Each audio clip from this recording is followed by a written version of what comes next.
everyone, Nicole Steckline, Technical Agronomist for DeKalb and Asgrow in Northeast Iowa. It's been a whirlwind of a spring, so just wanted to update you on what's happened so far, what we're seeing in the fields, and what we are looking for going forward. Been a lot of places, and the majority of my calls the last 2 weeks have been about crusted beans as well as some crusted corn. Now, it's always a hindsight is 2020 when we look at what was our best planting window.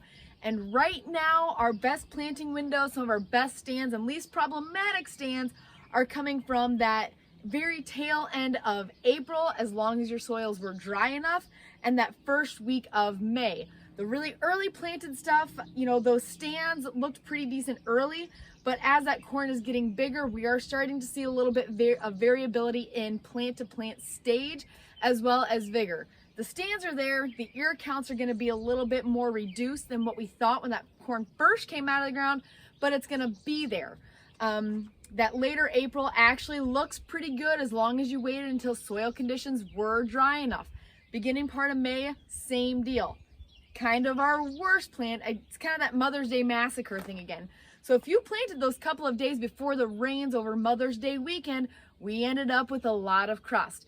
There are a lot of acres of soybeans being either replanted, have been replanted, or we're going to spike in about another 60 to 70,000 plants into those stands. This is mostly happening in Dubuque, Clayton, Allamakee, Winneshiek counties, Fayette, kind of all further up in that northeast. Now, it didn't take a lot of rain. I know some of those areas in Fayette County, Clayton County got a really big pounder of a rain, about 3 inches of it, but there's also some areas that only got a 1/4 inch of rain. They're still getting some of that crusting.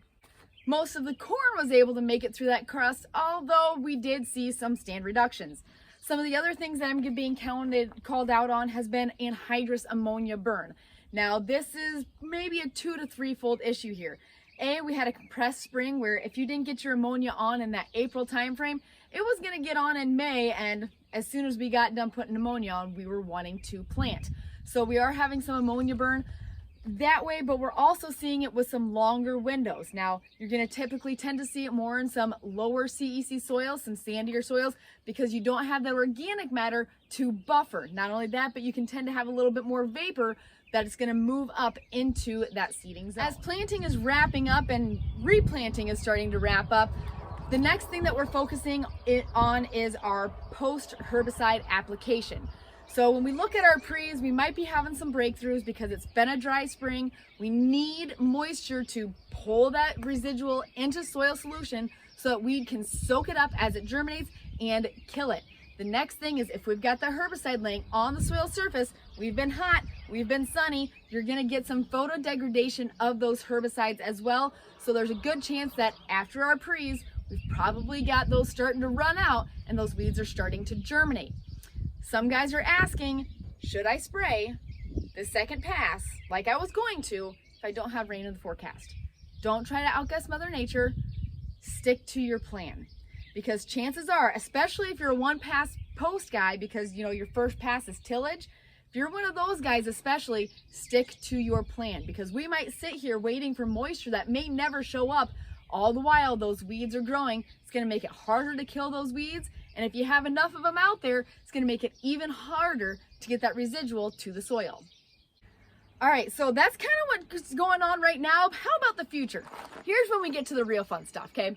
So you ever hear that whole thing of, well, it might be dry, but at least our roots are going down deep. And that might be true in some cases and at some growth stages, but it's the absolute worst thing you can have happen when that small corn plant is trying to pass the baton from the seed roots to the nodal roots.